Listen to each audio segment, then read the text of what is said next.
Hello students. अभी पिछले video में हमने लैक इंसेक्ट की लाइफ साइकिल के बारे में पढ़ा, उनके मेल और फीमेल के अंतर के बारे में पढ़ा और उनके जो न्यूट्रिएंट्स प्लांट्स थे उनके बारे में पढ़ा। अब जो वीडियो मैं आप लोगों को सुनाने जा रही हूँ या बताऊंगी, जो लेक्चर हम देंगे वो है कल्टीवेशन ऑफ लैक, कि लैक की खेती किस तरह से होती है। तो लैक की खेती मैं अर्चना खंडेलवाल बीएससी पार्ट 3 जूलॉजी का 3rd पेपर में आप लोगों को लैक कल्टीवेशन के बारे में बता रही हूँ। तो लैक की खेती करना एक जटिल प्रोसेस है, इसलिए किसानों को इनके इनोकुलेशन, इनके वृंदन काल और लाख एकत्र करने के विषय में संपूर्ण ज्ञान होना चाहिए। मीन 3 फेजेस इंपॉर्टेंट हैं, एक तो इनोकुलेशन, दूसरा स्वार्मिंग और तीसरा लाख एकत्र करने का तरीका। नाउ लैक कल्टीवेशन का जो सबसे पहला पॉइंट है वो है इनोकुलेशन, संरोपण किस तरह से होता है। तो लाख उत्पादन में पहला स्टेप इनोकुलेशन का है, संरोपण है। संरोपण क्या होता है? संरोपण वह प्रोसेस है जिसके द्वारा जो एक यंग इंसेक्ट है अपने पोषक पौधे पर भली भांति व्यवस्थित सेटल हो जाता है। मींस एक यंग निम्फ का न्यूट्रिएंट प्लांट के ऊपर अच्छी तरह से व्यवस्थित हो जाना संरोपण कहलाता है।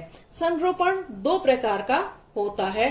कौन कौन सा है? एक तो नेचुरल इनोकुलेशन और दूसरा है आर्टिफिशियल इनोकुलेशन। नेचुरल इनोकुलेशन प्राकृतिक रूप से या अपने सामान्य क्रम में संरोपण एक सिंपल प्रोसेस है जो निम्फ के स्वार्मिंग के समय होती है। स्वार्मिंग के समय निम्फ उसी पोषक पौधे पर दोबारा आक्रमण करता है तथा टहनियों का रस चूसता है जिस प्लांट पर वो पहले से ही व्यवस्थित होते हैं। तो प्राकृतिक इनोकुलेशन में क्या कमियां रहती हैं, क्या ड्रॉबैक्स हैं इसको है।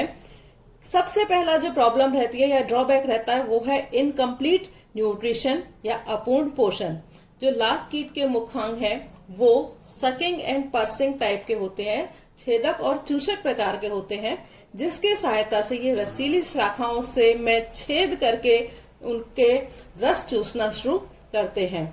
यदि होस्ट प्लांट्स की शाखाओं का रस वृंदन के पश्चात में दूसरी पीढ़ी के निम्फ भी चूसने लगते हैं, तब उस पोषक प्लांट की ग्रोथ जो है वो रुक जाती है, क्योंकि पहले जो पीढ़ी है वो ही सारा रस चूस चुकी होती है। तो इस अवस्था में लाख कीट को उसी पोषक पौधे से पूरा जो न्यूट्रिशन है वो नहीं मिल पाता। तो पर्याप्त पोषण न मिलने के कारण या तो लाख कीट का ठीक से डेवलपमेंट नहीं होता है या फिर जो लाख कीट है वो मर जाता है खाने के अभाव में, और इस तरह से जो लाख का प्रोडक्शन है उसके ऊपर प्रतिकूल प्रभाव पड़ता है, एडवर्स इफेक्ट जो है पड़ता है।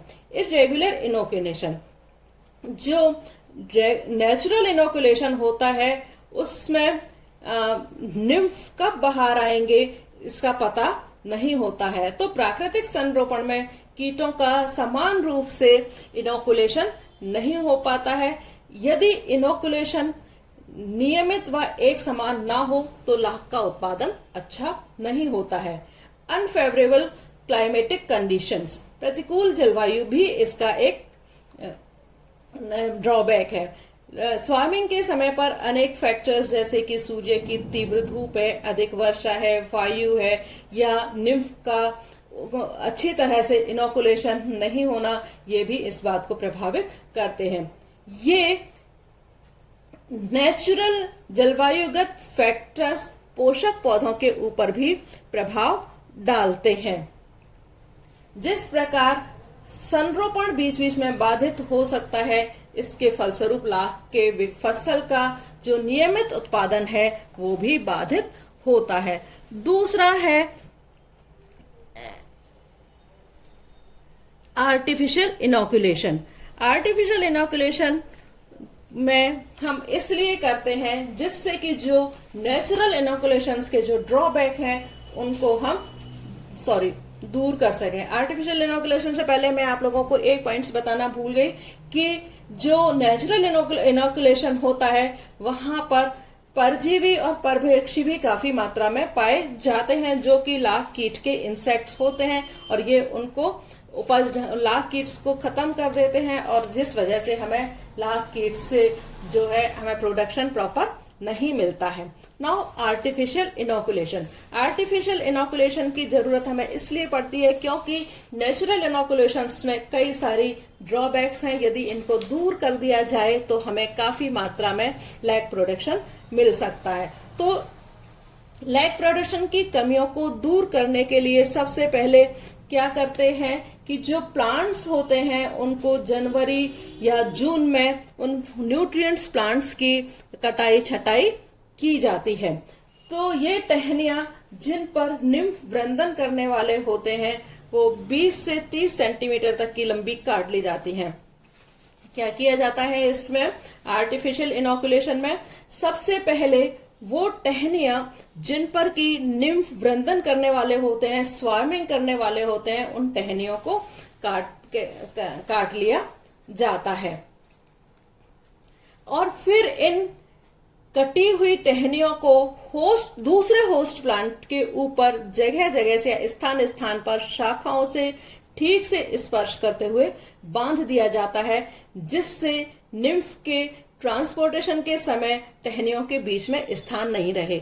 मींस ये जो टहनी हमने काटी है इसको हम होस्ट प्लांट से इस तरह से बांधते हैं कि इसमें जो निम्फ है एक तो उसको कम चलना पड़े और दूसरा निम्फ जो होस्ट प्लांट है और जो कटी हुई प्लांट है उनके बीच में कोई किसी तरह का गैप इनके बीच में नहीं होना चाहिए। स्वार्मिंग के बाद में ये टहनियां जो है ये ब्रांचेस हटा दी जाती हैं। नाउ आर्टिफिशियल इनोकुलेशन के समय जो सावधानी रखनी चाहिए वो ये सुनिश्चित कर लेना चाहिए कि वो शाखाएं जिन्हें नए पेड़ पर बांधना है उन पर पर्याप्त मात्रा में निम्फ्स एग्स वहां पर होने चाहिए।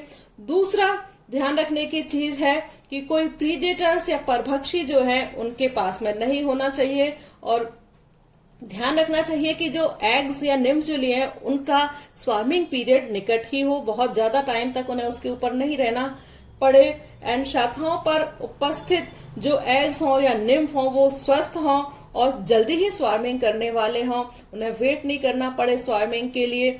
और एक समान संरोपण के लिए हम 3 से 4 शाखाओं का एक साथ यूज करना चाहिए और समय समय पर होस्ट प्लांट्स जो है वो बदलते रहना चाहिए जिससे निम्फ को पर्याप्त पोषण मिल सके। ये जो इंसेक्ट्स है ये बहुत छोटे होते हैं और ज्यादा अधिक दूरी तक चलने पर इनकी मृत्यु हो सकती है, तो ध्यान रखना चाहिए कि इनको बहुत ज्यादा दूरी तक नहीं चलना पड़े, शाखाओं को एक दूसरे से बिल्कुल स्पर्श करके उनको लगाना चाहिए। नाउ इनोकुलेशन पीरियड क्या है इनका? तो जो लैग इंसेक्ट्स है उनका जो इनोकुलेशन पीरियड है, लैग जो है वो हम ज्यादातर हमें 2 तरह से मिलता है, एक तो रंगीनी और दूसरा है कुसुमी टाइप का। तो जो रंगीनी है वो उनकी जो क्रॉप्स होती हैं साल में 2, एक तो होती है बैसाखी और दूसरी होती है कार्तिकी। और जो कुसमी स्पीशी है, इस कुसमी है उससे 2 तरह से क्रॉप्स मिलती हैं, एक तो अगहनी और दूसरी जेठवी। तो इनका जो नॉर्मल इनोकुलेशन पीरियड है बैसाखी का अक्टूबर से नवंबर में आता है, कार्तिकी का जून से जुलाई में इनोकुलेशन पीरियड है, जबकि अगहनी का जून से जुलाई में इनोकुलेशन पीरियड है और जेठवी जो फसल होती है उसका जनवरी से फरवरी में इनका इनोकुलेशन पीरियड होता है।